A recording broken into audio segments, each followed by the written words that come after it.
Hi, this is Scott Garibay, and today I want to talk about Dungeons and Dragons, and I want to talk about adventurers, and I want to talk about 3 things that adventurers do that we're currently not acknowledging in Dungeons and Dragons, and we need to acknowledge it. All right, let's start talking about this. All right, so I am convinced that the word adventurer there are eggs.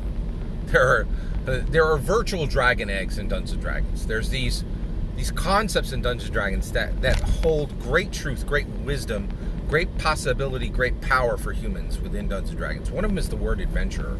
We play adventurers in Dungeons & Dragons. Why? Why do we play adventurers? Right? I'm going to tell you why. In my humble opinion, Gary Gygax built a human improvement engine that he called a game, Dungeons & Dragons, right? And in reality, I think he saw what was coming. We're there. We're there right now, right? Our institutions has failed us at virtually every turn.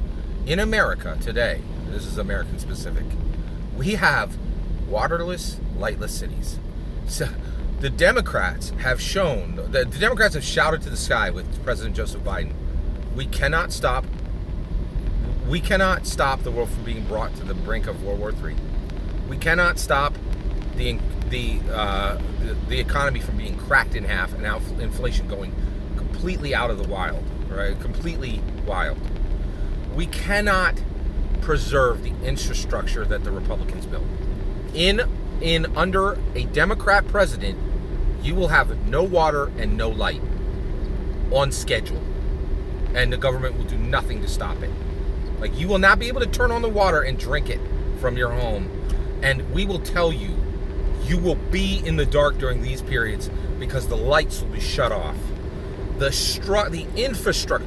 We built a city in the desert under Republicans, right? Like Las Vegas. We're like, we will shunt water hundreds of miles and build a city in the desert, right? The Democrats are, we can't even bring water to cities in normal states, right? Not even cities in the desert. The Republicans are like, we'll water a city. We'll put performance fountains in a city in the middle of the desert.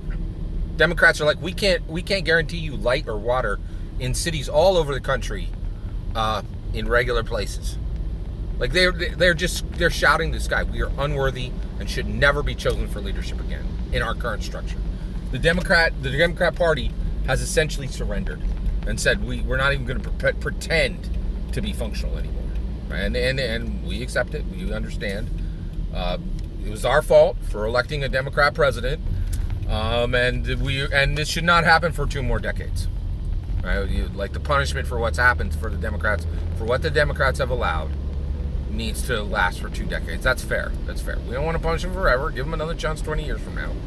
But for the next 5 election cycles, you should be voting Republican, so that this time is never forgotten, right? So when institutions will not bring justice, what's left? Well, there's 2 things that are left.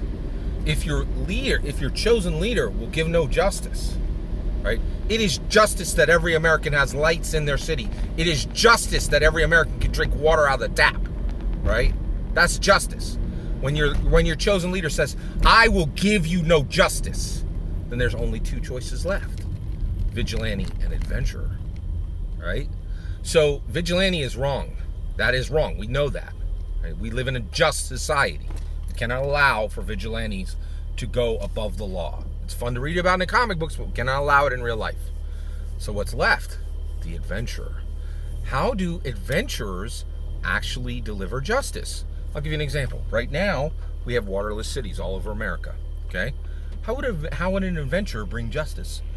Well, an adventurer would say, hey, I'm putting up a Kickstarter, not for another stupid board game, right? Not for another video game. I'm putting up a Kickstarter to bring an iceberg. We're gonna haul it from the Antarctica. We're gonna haul a gigantic, massive iceberg from the Antarctic using multiple ships. We're gonna haul it to America. We're gonna break it up, and we're gonna use dirigibles to haul massive structures of ice to these cities, and then build, and then literally dig out holes in the ground where we will dump these icebergs. And by that, we will bring justice. where your government has failed you and said you can go kick rocks and eat dirt water, drink dirt water in the darkness, right? We're going to say no. We're going to adventure. We're going to quest. We're choosing this quest. Get an iceberg from Antarctica to this waterless, lightless city. And you won't have light at first, but you're going to have water. Clean, fresh water, right? No laws are being broken, right? All people are being respected, but the quest has been formed. The quest has been accepted, and adventures can bring justice. And Dungeons & Dragons models this. We've been I was able to think of this in just a few minutes because I've seen a million quests, right? And I know how justice can be delivered by a free agent of adventure, an adventurer.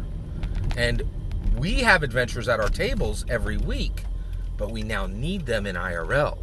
And who's going to do it? Dungeons & Dragons. Dungeons & Dragons is here to save the planet. Joe Biden will fail you. President Joe Biden will fail you. Dungeons & Dragons will never fail you. It points the way to a brighter future.